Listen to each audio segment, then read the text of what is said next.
Hello students, कैसे हैं आप सब। आई होप आप सब अच्छे होंगे। आईसीटी वर्चुअल क्लासरूम में आप सबका स्वागत है। मैं विकास। बच्चों, क्लास 7th का मैथ्स हम कर रहे हैं, चैप्टर जो एक्सपोनेंट। तो चलते हैं स्मार्ट बोर्ड पे। तो बच्चों, यहाँ पे आप देख सकते हैं ये क्वेश्चंस, ठीक है। इनको हम करेंगे वन बाय वन सॉल्व। तो देखिए, मल्टीपल चॉइस क्वेश्चन है, आप देख पा रहे हैं, जिनको हमें सॉल्व करना है। कौन सी प्रॉपर्टी कहाँ पे लग रही है ये भी आपको पता होना चाहिए। एक्सपोनेंट्स की प्रॉपर्टी जो यहाँ पे हम यूज करेंगे, ठीक है। तो सबसे पहला क्वेश्चन है कि -3, ठीक है, इसकी पावर 2 है और होल की पावर 3 है। तो देखिए, ये वाली प्रॉपर्टी आपको पता होगा कि a raise to power m raise to power n होता है, तो उनकी पावर्स को मल्टीप्लाई कर देते हैं हम। सेम रूल यहाँ पे हम अप्लाई करेंगे। तो क्या आ जाएगा, -3 की पावर 2 इंटू 3, तो ये आ जाएगा -3 की पावर 6। तो देखिए, इसको ओपन करने की जरूरत बिल्कुल भी नहीं है बच्चों, क्योंकि यहाँ पे आपको डायरेक्ट पावर में ही ऑप्शन दिया गया है, तो इसको फर्दर सॉल्व करने की नीड हमें नहीं है। समझ में आ गया है, तो इसको नोट कर लेंगे। इसी के साथ नेक्स्ट क्वेश्चन आप नोट कर लेंगे,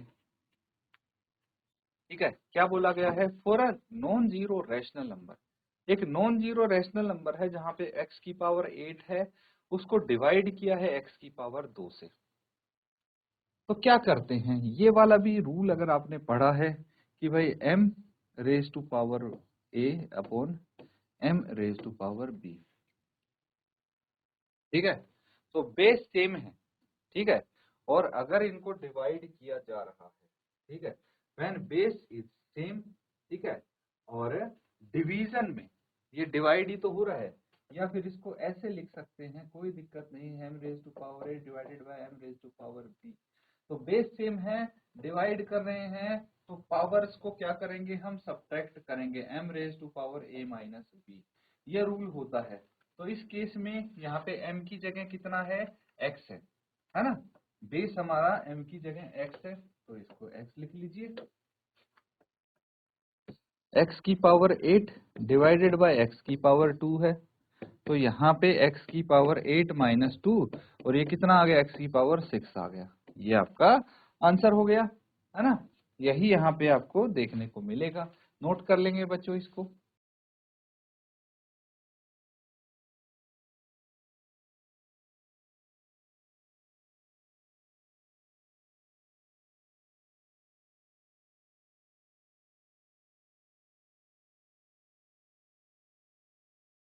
तो ठीक है बच्चों, नोट कर लिया है सबने।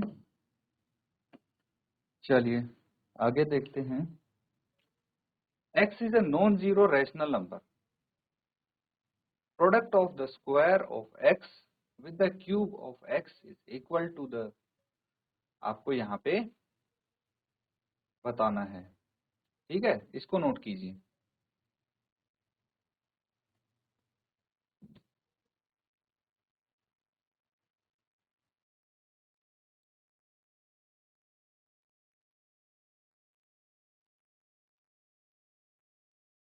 तो देखिए बच्चों, यहाँ पे क्या बोला जा रहा है, उसको पहले समझने की कोशिश कीजिए। सबसे पहले तो x एक नॉन जीरो रैशनल नंबर है। अब प्रोडक्ट करना है किसका, square of x। Square of x मतलब x की पावर 2, क्यूब ऑफ x मतलब x की पावर 3। जब बेस सेम है और मल्टीप्लाई हो रहे हैं, तो क्या करेंगे, रैशनल नंबर मल्टीप्लाई हो रहे हैं, बेस सेम है, तो पावर्स को क्या करते हैं, ऐड करते हैं, ठीक है। जब डिवाइड हो रहे होते हैं रैशनल नंबर, तो सब्ट्रैक्ट करते हैं, लेकिन इस केस में ऐड करेंगे। 2 + 3 कितना हो गया, x रेज टू पावर 5, ठीक है। तो यहाँ पे कौन सा सही ऑप्शन होगा, फिफ्थ पावर ऑफ x, ठीक है। क्या होगा, fifth power of x, x की पावर 5 है, बस यही आपसे यहाँ पे पूछा गया है।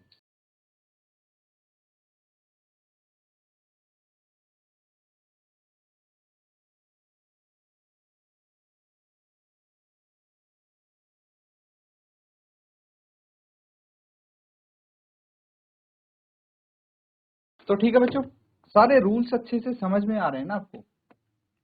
यही आपका रिवीजन चल रहा है रूल्स का। देखिए, for any two non zero rational number, कोई भी दो नॉन जीरो रैशनल नंबर अगर हैं, ठीक है, एक्स एंड वाई, ठीक है, एक्स और y non zero rational number है। नॉन जीरो इसलिए बोलते हैं क्योंकि आपकी जो पावर्स हैं उनका इफेक्ट उस पर दिखे।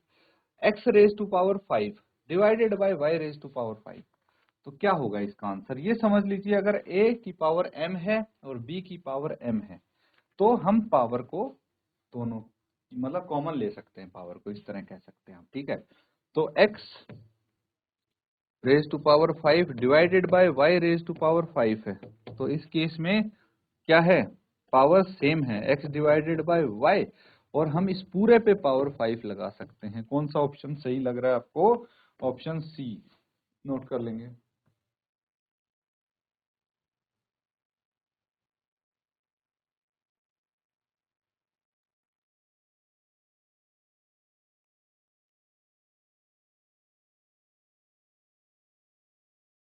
ठीक है, नोट कर लिया। चलिए आगे क्वेश्चन देखिए, a की पावर m इंटू ए की पावर n, तो देखिए बेस सेम है और रैशनल नंबर हो रहे हैं मल्टीप्लाई, तो इस केस में क्या करेंगे? इस केस में आपकी जो पावर्स हैं वो ऐड हो जाएंगी। अभी बताया था थोड़ी देर पहले, तो a की पावर m प्लस n आ जाएगा। अगला देखिए, 1 की पावर 0, 2 की पावर 0 और 3 की पावर 0। मान लीजिए x है आपका rational number, non zero rational number, इसकी पावर अगर 0 हो जाती है तो इसकी वैल्यू कितनी आ जाएगी? 1 आ जाएगी। तो इसी के साथ यहाँ पे देखिए, यहाँ पे 1 की पावर 0 प्लस 2 की पावर 0 प्लस 3 की पावर 0, इन सब की पावर 0 है, तो यहाँ पे सबकी वैल्यू 1 आ जाएगी। तो 1 प्लस 1 प्लस 1 3, करेक्ट आंसर आपका 3 होना चाहिए। ठीक है, समझ में आ रहा है? इसी के साथ हम नेक्स्ट क्वेश्चन करते हैं, और ये रहा आपका अगला सवाल। Value of 10 raise to power 20 plus 20, 10 raise to power 20, ठीक है, 10 raise to power 22 plus 10 raise to power 20 divided by 10 raise to power 20। तो देखिए यहाँ पे हम क्या कर सकते हैं, बेस सेम है ना, बेस सेम है, और 10 की पावर अगर 20 मैंने कॉमन ले लिया, ठीक है, 10 की पावर 20 को कॉमन ले लिया, इसको देखिए क्या लिख सकते हैं, 10 की पावर 22 है, इसको ऐसे लिख सकते हैं 10 की पावर 20 इंटू 10 की पावर 2 लिख सकते हैं। तो प्लस 10 की पावर 20 यहाँ पे है, तो देखिए इसको और इसको मैंने कॉमन ले लिया, क्या बच गया? 10 की पावर 2 प्लस 1 डिवाइडेड बाय 10 की पावर 20 ऑलरेडी है। डिनोमिनेटर में 10 की पावर 20 है, इसीलिए हमने इसको यहाँ पे कॉमन लिया है। समझ में आ रहा है? अब क्या करना है, अब देखिए 10 की पावर 20 है, ये न्यूमरेटर डिनोमिनेटर तो आपस में कट जाएंगे, 10 की पावर 2 प्लस 1 बच गया, यानी 10 की पावर 2 होती है 100 प्लस 1 101 आ गया। 101 कहीं दिख रहा है आपको आंसर? ये रहा 101, करेक्ट आंसर है, नोट कर लेंगे।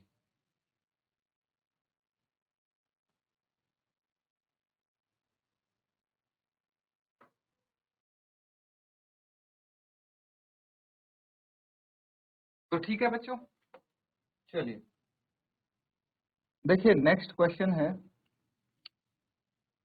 Standard form of number this. इसकी स्टैंडर्ड फॉर्म अगर लिखना चाहेंगे तो क्या लिख सकते हैं? अगर स्टैंडर्ड फॉर्म में लिखना है तो आपको डेसिमल अगर लगाना है तो आप लेफ्ट से एक डिजिट छोड़ के डेसिमल लगाइए, 2 3 4 5, ये आ गया। अब कैसे लगेगा ध्यान से समझना, हमें कितने डिजिट डेसिमल लगाया है? 4 डिजिट छोड़ के, तो 10 रेज टू पावर 4 से मल्टीप्लाई करना पड़ेगा। अब इसको अगर इस तरह से देखें कि 1 2 3 4 5 है, into 10 raise to power 4 upon ये, और इसको हम लिख सकते हैं 1 2 3 4 5 into 10 raise to power 4 upon 10 raise to power 4, ये कट गया, वापस से यही आंसर आ गया, है ना।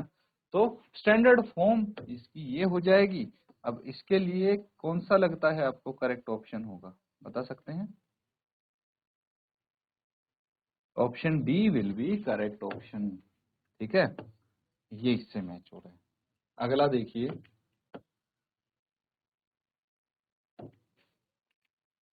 दो की पावर 1998 प्लस 2 की पावर 1997 माइनस हो गया है ना,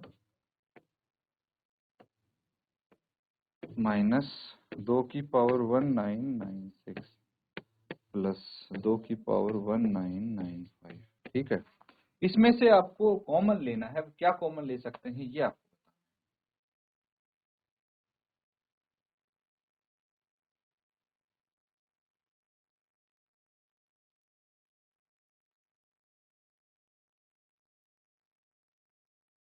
ठीक है।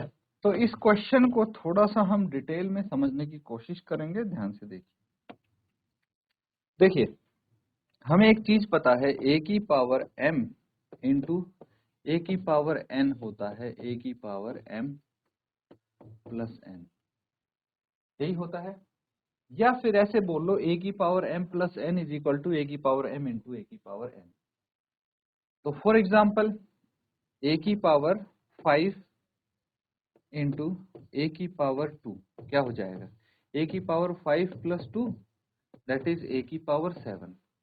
ठीक है, या फिर a की पावर 7 है तो इसको ऐसे भी लिख सकते हैं, a की पावर 5 प्लस 2 और a की पावर 5 इंटू a की पावर 2। अब यहाँ पे अगर हमें 2 की पावर 1995 कॉमन निकालना है, ठीक है, तो ध्यान से देखिए, इसको हम अगली लाइन में लिखेंगे, थोड़ा सा इसको डिटेल्ड में करते हैं। 2 की पावर 1995 इंटू क्या बच जाएगा, 2 की पावर 3, है ना। 1995 इंटू प्लस 3 कितना हो गया, 1998। इसी तरह से 2 की पावर 1995 इंटू 2 की पावर 2, फिर माइनस 2 की पावर 1995 इंटू 2 की पावर 1 प्लस 2 की पावर 1995। यहां तक समझ में आ गया। अब ये 2 की पावर 1995 कॉमन निकाल लीजिए, क्या बच गया, 2 की पावर 3 माइनस 2 की पावर 2 माइनस 2 की पावर 1 प्लस 2, 2 की पावर 1995 इंटू 2 की पावर 3 हो गया 8 माइनस 2 की पावर 2 4 माइनस 2 प्लस 2, कितना आ जाएगा, ये यहाँ पे आपको देखना है। ठीक है, यहाँ पे 2 की पावर 0 हो जाएगी बच्चों, है ना। क्यों 2 की पावर 0 बचेगी, क्योंकि 1995 प्लस 0 1995 होता है, तो ये 2 की पावर 0 बचेगी, मतलब यहाँ पे 1 बच जाएगा, ये 1 होगा। दैट मीन्स 2 की पावर 1995 इंटू कितना हो गया 8, 8 माइनस 8 और 1 9 हो गए यहाँ पे, है ना। प्लस पॉजिटिव वालों को ऐड कर देते हैं हम, 8 और 1 9, नेगेटिव वालों को 4 और 2 6, ये हो गया। तो 2 की पावर 1995 इंटू 3, या फिर हम इसको ऐसे लिख सकते हैं कि 3 इंटू 2 की पावर 1995, एक ही बात है। 3 की जगह k आ गया, k इंटू 2 की पावर 1995, तो ये k किसके बराबर है, 3 के बराबर है। तो कौन सा ऑप्शन करेक्ट होगा, सी ऑप्शन करेक्ट होगा, नोट कर लीजिए इसको।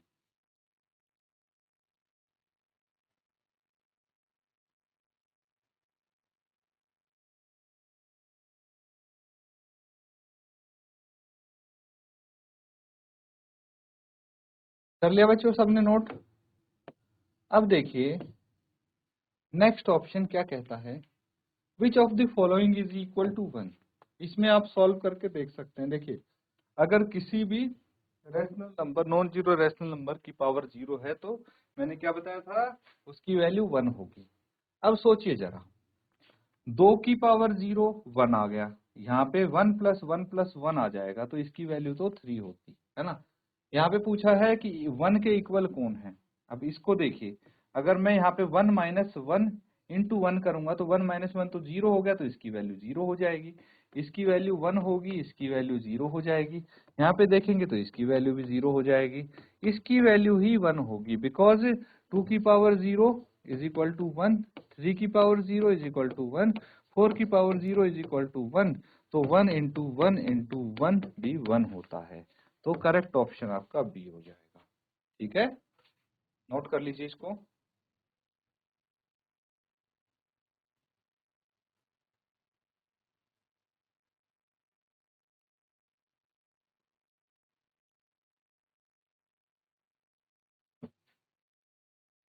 अच्छा ठीक है, समझ में आ गया।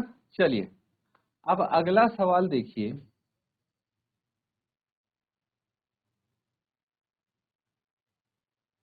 ये है क्वेश्चन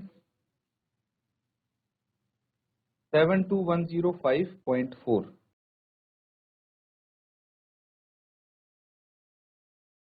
72105.4, ठीक है। इसको लिखना है आपको स्टैंडर्ड फॉर्म में। तो अगर इसको हम स्टैंडर्ड फॉर्म में लिखेंगे,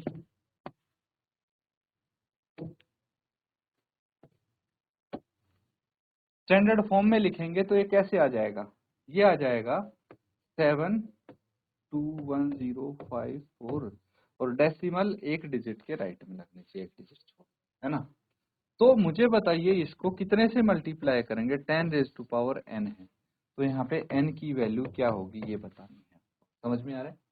तो अब देखिए ये है, ठीक है, तो 72105.4 है, तो डेसिमल यहाँ था, है ना।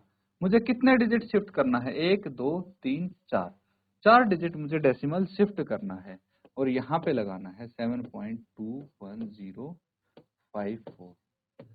तो मुझे क्या करना पड़ेगा उसके लिए, अगर मैं ये काम करने के लिए 4 डिजिट मुझे शिफ्ट करना है लेफ्ट में, तो 1 2 3 4 मल्टीप्लाई करना पड़ेगा, है ना, 10,000 से। तो 10,000 से ही मुझे डिवाइड भी करना पड़ेगा, तभी तो इसकी वैल्यू कोई चेंज नहीं होगी। 10,000 न्यूमरेटर में डिनोमिनेटर में कट गया, तो आपस से वैल्यू यही आ जाएगी।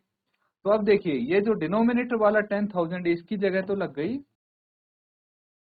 आपका डेसिमल। अब बचा न्यूमरेटर वाला, तो इसको हम कर देंगे 10 रेज टू पावर कितनी जीरो है, 4 जीरो हैं, तो 10 की घात 4 यहाँ पे आ जाए। ठीक है, तो n की वैल्यू कितनी हो गई, 4 हो गई। समझ में आ रहा है, नोट कीजिए इसको।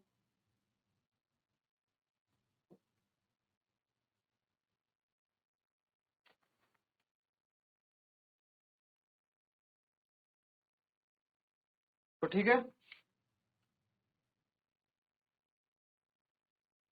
कौन सा करेक्ट आंसर होगा इसका, option C will be the correct answer. ठीक है,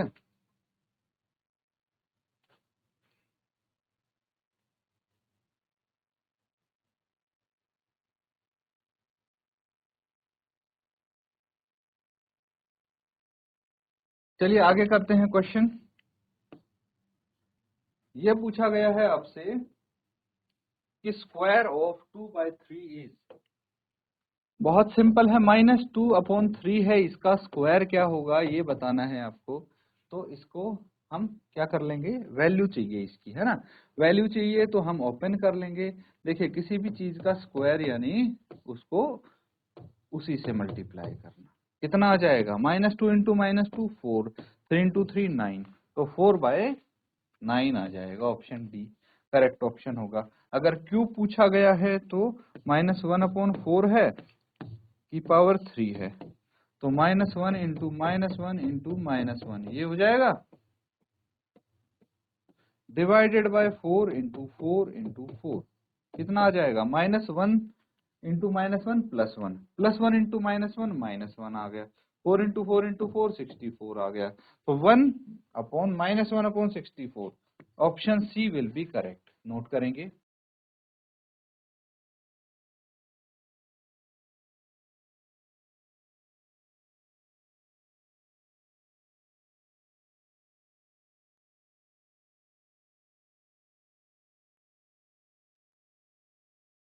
ठीक है बच्चों, समझ में आ रहा है? चलिए एक क्वेश्चन और देखते हैं। यहाँ पे हमें बोला गया which of the following is not equal to -5/4 की पावर 4। ठीक है, तो यहाँ पे क्या किया गया है ये समझते हैं। इसको हम देखिए, -5/4 की पावर 4 का मतलब है इसको 4 टाइम्स मल्टीप्लाई करना है। जैसे -5/4 इंटू -5/4 इंटू -5/4 इंटू -5/4। ठीक है, ये कर सकते हैं हम, बिल्कुल कर सकते हैं। या फिर हम ये भी कर सकते हैं कि भाई -5 की पावर 5/4 की पावर 4। ठीक है, -5 की पावर 4 और 4 की पावर 4, ये भी लिख सकते हैं इसको। और क्या कर सकते हैं बच्चों, सोचिए जरा। देखिए,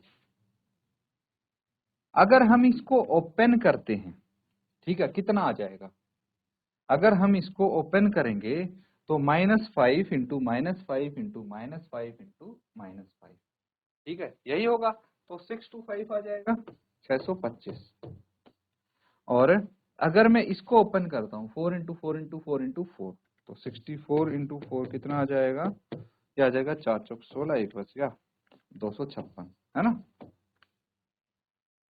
तो 625 बटे 256 आ जाएगा। अब देखिए बी को अगर हम सॉल्व करेंगे, बी वाला ऑप्शन 5 की पावर 4 अपॉन -4 की पावर 4, तो इस केस में भी 625 ये आ गया, -4 into -4 into -4 into -4, power even है तो आंसर पॉजिटिव आएगा 256।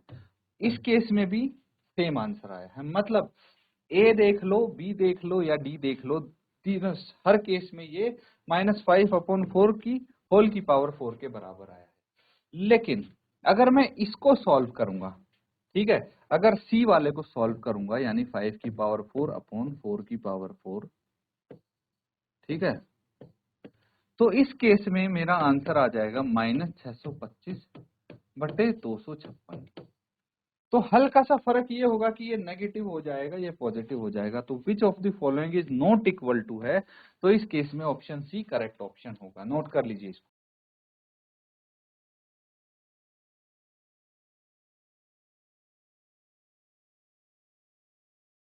तो स्टूडेंट्स, यहाँ पे जो क्वेश्चंस किए हैं अच्छे से उनको आप रिवाइज करें। इसी के साथ आज का सेशन एंड करेंगे। Thank you and have a nice day.